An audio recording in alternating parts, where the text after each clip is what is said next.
네, 추운 날씨 가운데 또 이렇게 하나님의 말씀을 사모해서 이 시간 우리가 왔습니다. 이 동산병원에서 100주년 기념 때 책을 발간을 하게 되었습니다. 그런데 이 책 제목이 무엇이냐면은 한 알의 미랄이 되어라는 제목입니다. 1897년 미국에서 존슨 선교사님이 존슨 땅에 들어와 의료 선교를 하시면서 동산병원을 그렇게 설립을 하셨는데, 대구에서 처음으로 제왕 절개를 했었고 또 눈수술을 하면서 많은 사람들이 예수를 믿게 되는 그러한 일이 일어나게 되었습니다. 심지어 스님들까지 그렇게 복음에 들어가서 예수를 믿었던 것이죠. 척박한이 조선 땅에 와서 복음을 전했다라는 것, 그것은 바로 그분의 사명입니다. 자신의 명성을 알리기 위해서 이곳에 온 것이 아니라 오직 복음을 전하기 위해서 조선 땅인 이 땅에 오셨습니다. 오늘 이 본문 말씀처럼 하늘의 밀이 그대로 죽으면 많은 열매를 맺는다라는, 우리가 이 말씀을 볼 때에 복음을 위한 삶은 생명을 살리는 길임을 우리가 볼 수 있습니다. 먼저 20절 말씀을 보게 되면 이렇게 말씀이 나옵니다. 20절 말씀에 명절에 예배하러 올라온 사람 중에 헬라인 몇이 있는데, 여기서 이 명절은 바로 이 유월절입니다. 유월절에 흩어져 있던 헬라인이, 이 많은 유대인들을, 또 헬라인이 제사를 드리기 위해서 예루살렘으로 오게 됩니다. 여기서 헬라인은 유대교로 그렇게 개종을 한 사람들입니다. 이곳에 모인 사람들 중에 헬라인이 예수님의 제자인 빌립에게 찾아가서 그렇게 말을 하게 되죠. 우리가 예수님을 보고 싶습니다라고 그렇게 말을 하게 됩니다. 유대교를 개종한 이 헬라인이 왜 예수님을 이렇게 보고 싶어 하는 것이겠습니까? 예수님은 지금 유대 지도자들에게 어떻게 보면 불순분자로 찍혀서 그렇게 체포되려는 그러한 상황입니다.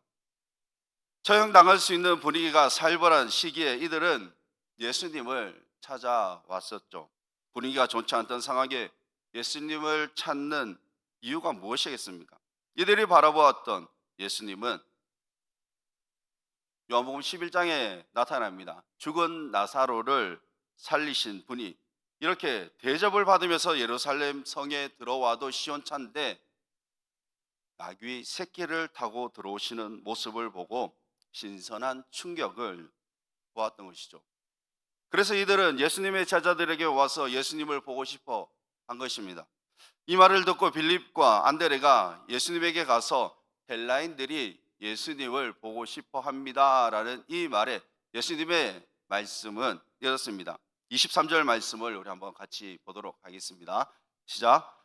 예수께서 대답하여 이르시되 인자가 영광을 얻을 때가 왔도다. 아멘. 보통 우리가 누군가를 만나보고 싶다면 어떻게 해야 됩니까? 시간과 장소를 정해서 언제 만나자라고 그렇게 하겠죠. 아니면 만나지 않겠다라고 그렇게 대답을 해야 합니다. 시간이 없으니까 다음에 보자라고 그렇게 이야기하는 것이 어떻게 보면 정상적인 대화입니다. 그런데 만나보고 싶다라는 이 말에 느닷없이 예수님은 어떻게 말씀을 하십니까? 인자가 영광에 얻을 때가 왔도다라고 말씀을 하십니다. 이게 대답이 된다고 생각하십니까? 우리가 들어봐도 사실 대화가 되지 않습니다. 그러나 예수님의 말씀이 영광을 얻을 때라는 것에 너무나 많은 의미를 포함하고 있다는 것이죠.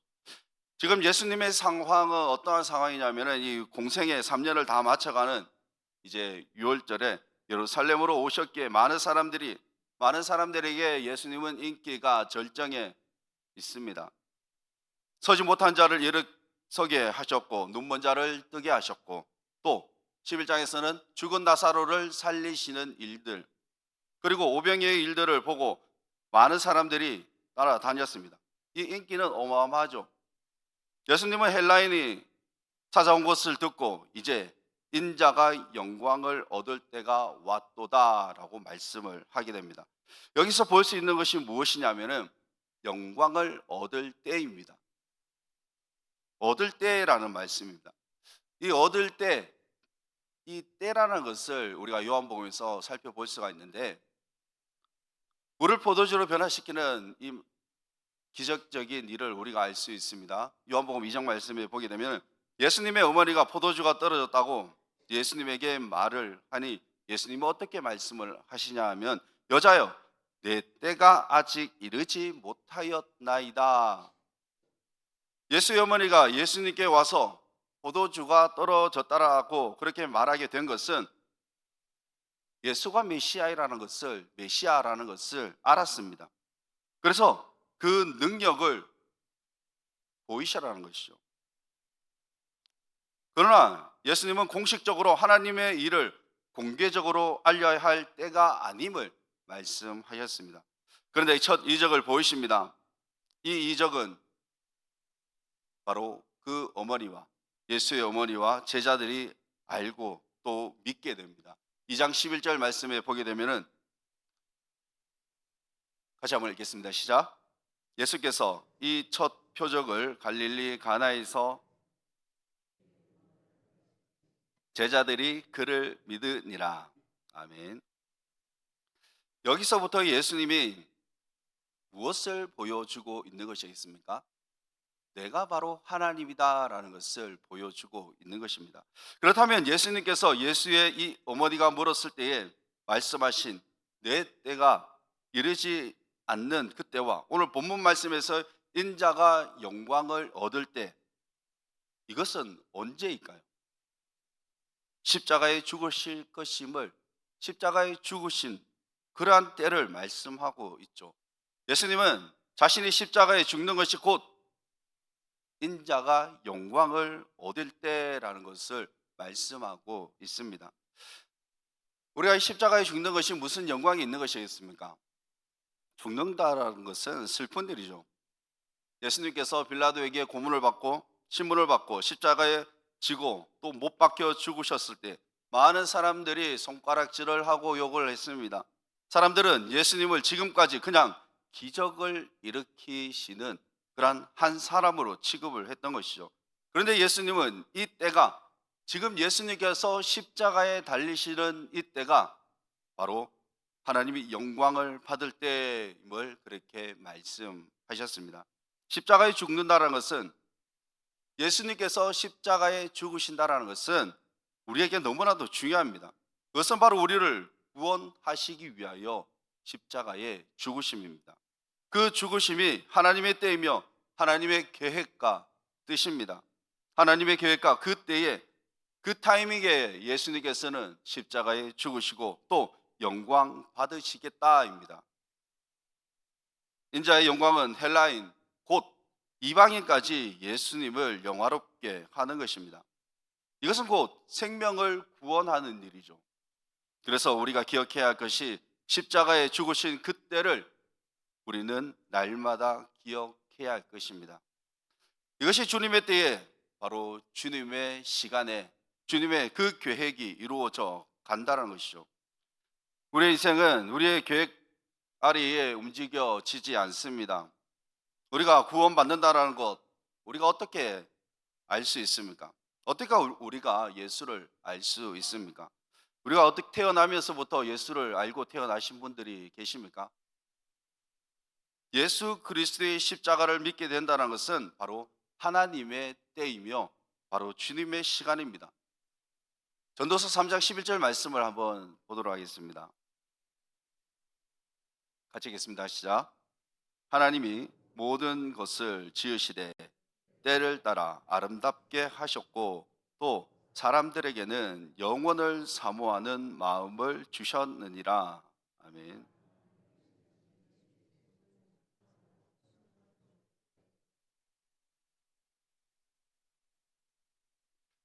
하나님은 주님의 때에 모든 것을 지으셨다라고 말씀하고 있습니다. 그리고 사람에게 하나님을 사모하는 마음을 주셨습니다. 우리의 생각으로 주님을 사모할 수 없습니다. 또 우리는 나의 믿음을 그렇게 자랑할 수도 없습니다.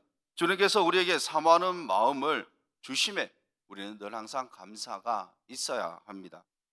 복음이 이방인인 우리에게까지 올 수 있었던 것은 바로 예수 그리스도의 죽으심 때문이죠. 십자가의 죽으심으로 인해서 우리가 예수를 믿게 되었습니다. 그리스도의 죽으심이 아니면은, 주님께서 죽으심이 아니면 우리에게 구원이라는 이 열매는 없으며, 우리 또한 하나님에게 영광 돌릴 수가 없습니다. 하나님은 하나님의 때에 우리를 구원하셨습니다. 이것을 우리가 갈라디아 4장 4절 말씀을 보게 되면 이렇게 말씀을 하게 됩니다.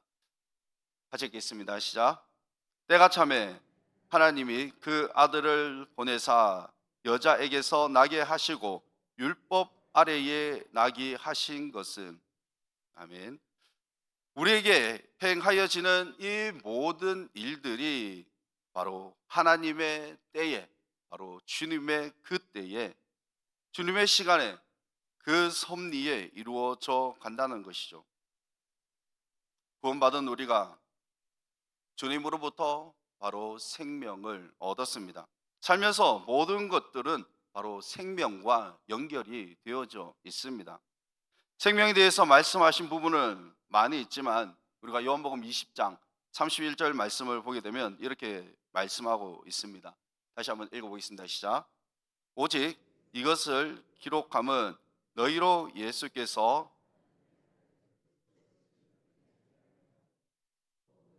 있고 그 이름을 힘입어 생명을 얻게 하려 함이니라. 아멘. 그 이름을 힘입어, 예수 그리스도의 이름을 힘입어 바로 생명을 얻게 하려 함임을 말씀하고 있죠. 그 생명을 주신 분이 누구이십니까? 바로 예수 그리스도이십니다.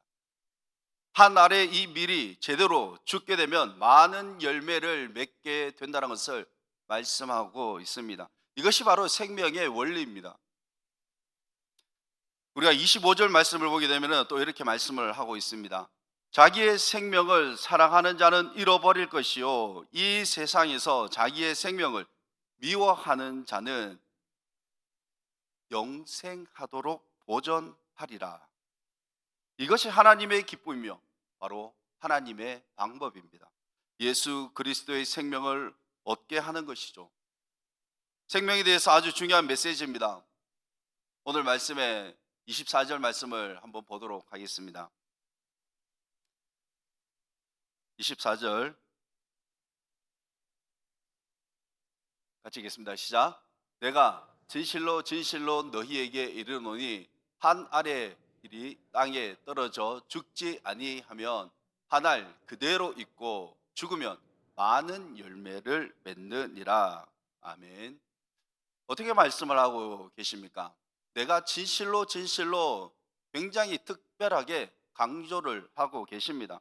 생명을 얻는 것이 여기에 있다며 한 알의 그 밀을 말씀하고 있습니다. 한 알의 이 밀이 땅에 떨어져 죽지 아니하면 한 알 그대로 있고 또 죽으면 많은 열매를 맺는다는 것을 말씀하고 있습니다. 이 한 톨의 밀이 참 보잘것 없는 것 같지만 그 안에 무엇이 있습니까? 바로 생명이 있습니다. 땅에 떨어져 죽는다는 것, 어떻게 보면은 참 불행하다라고 볼 수가 있는데 생각할 수도 있을 것입니다. 그런데 떨어져 죽는다는 것은 자신의 것을, 모든 것을 내려놓는 것입니다. 또 참는 것입니다. 또 양보하는 것입니다. 이것은 사람을 더욱더 사랑하는 것이며 하나님을 사랑하는 것이며 또 내가 헌신하고 먼저 내 자아가 죽는 것입니다. 서울의 이 양화진에 가게 되면은 외국인 선교사 묘역이 있습니다. 안타까운 선교사님들이 그렇게 많이 계신데 한 분을 소개시켜 드리려고 합니다. 루비 캔드릭이라는 선교사님입니다. 미국 텍사스에서 공부를 하시고 선교 훈련을 받고 이제 한국 땅으로, 조선 땅으로 이제 오시게 되죠. 1907년 24살이라는 이 꽃다운 나이에 조선 땅으로 들어오게 됩니다. 그래서 이 개성에서 사역을 하면서 영어를 가르쳤습니다. 그리고 아픈 아이들을 그렇게 간호를 했었죠. 그런데 급성 맹장염으로 인해서 불과 9개월 만에 9개월 만에 이 조선 땅에서 이제는 25세 선교를 하시면서 마감을 하게 되었습니다. 안타깝게 어떻게 보면 굉장히 짧은 시간이었죠. 사역을 하시면서 참 그 가운데 부모님에게 편지를 쓰게 됩니다. 부모님에게 쓴 편지를 대해서 일부 말씀을 한번 드리도록 하겠습니다. 그 편지 가운데 있는 내용입니다. 이곳 조선 땅에 오기 전 집들에 심었던 꽃들이 활짝 피었다는 소식을 들었을 때 하루 종일 집 생각만 했습니다. 내년 봄이 되면 내가 심은 노란 꽃으로 덮여 있겠군요. 아버지, 어머니, 이곳 조선 땅은 참으로 아름다운 곳입니다. 모두들 하나님을 닮은 사람들 같아요. 바로 이곳은 제가 조선을 향해 가지는 열정이 아니라 하나님께서 조선을 향해 가지신 열정이라는 것을 알게 되었습니다. 복음을 듣기 위해서 20km를 맨발로 뛰어오는 어린 아이들을 보았을 때 그들 안에 있는 하나님의 사랑 때문에 오히려 위로를 받습니다. 그러나 탄압이 계속해서 심해지고 있고 저를 영접한 사람들이 일주일도 되지 않아 순교했고 토마스 선교사, 제임스 선교사도 순교했습니다. 선교 본부에서는 모두 철수하라고 지시했지만 대부분의 선교사님들은 조선인들과 아직도 숨어서 예배를 드리고 있습니다. 오늘 밤은 유난히도 고향으로 돌아가고 싶습니다. 외국인을 죽이고 기독교를 증오한다는 소문 때문에 부두에서 저를 끝까지 말리셨던 어머니의 얼굴이 자꾸 제 눈앞에 어른거립니다. 어머니, 아버지, 이 편지가 마지막일 수 있습니다. 이곳에 오기 전 뒤뜰에 심었던 하늘의 씨앗으로 온 동네가 가득하겠죠. 그리고 또 다른 씨앗을 만들어 내겠죠. 저는 이곳에 작은 씨앗이 되기로 결심을 했습니다. 제가 씨앗이 되어 이 땅에 묻히게 되었을 때 아마 하나님의 시간이 되면 조선 땅에는 많은 꽃들이 피고 그들도 여러 나라에서 씨앗이 될 것입니다. 저는 이 땅에 심장을 묻겠습니다. 아버지, 어머니 사랑합니다. 너무 길었습니까? 이게 이 선교사님의 이 편지 내용입니다. 그리고 이 유언이 있었는데 자신이 죽게 되면 텍사스에 있는 다니던 그 교회 청년들에게 선교를 부탁했다고 합니다. 그리고 그 교회에서 20명의 선교사를 이제 선교를 결정하게 되고 그 중에 6명이 조선 땅으로 들어와서 선교하기로 결심했다고 합니다. 그래서 이 양화진의 그 묘역을 돌려 새겨진 묘역을 보게 되면 이렇게 적혀져 있습니다. 내게 1000개의 생명이 주어진다면 그 모든 생명을 조선을 위해 바치리라. 어떻게 보면 우리가 지금 살아가는 이 삶, 잘 사는 것보다 중요한 것이 무엇일까요? 잘 죽는 것입니다. 장수 시대가 우리가 중요한 것이 아니라 주어진 시간을 어떻게 보내느냐가 이것이 더욱더 중요합니다. 우리는 잘 살고 또 잘 죽어야 합니다. 잘 죽으려면 날마다 잘 살아야죠. 이것은 무엇입니까? 날마다 하늘의 미랄처럼 하루하루 살아가야 합니다. 내 안에 있는 자아를 죽이고 또 혈기를 죽이고 예수의 마음으로 살아가는 것이 그것이 잘 사는 것이며 또 잘 죽는 것입니다. 날마다 땅에 떨어져 그러한 훈련을 하는 순간 진정한 하늘의 미랄이 될 수가 있습니다. 지금 우리는 얼마나 바쁘고 또 경쟁을 하며 치열한 그러한 시대를 살아가고 있습니까? 이런 삶에 이렇게 말을 할 수 있습니다. 무슨 헌신을 하며 또 무슨 죽느냐라고 말을 할 수 있겠지만 그런데 내 안의 자아와 혈기를 죽이고 예수 그리스도의 마음을 품고 사는 것 그것이 바로 잘 죽는 법입니다.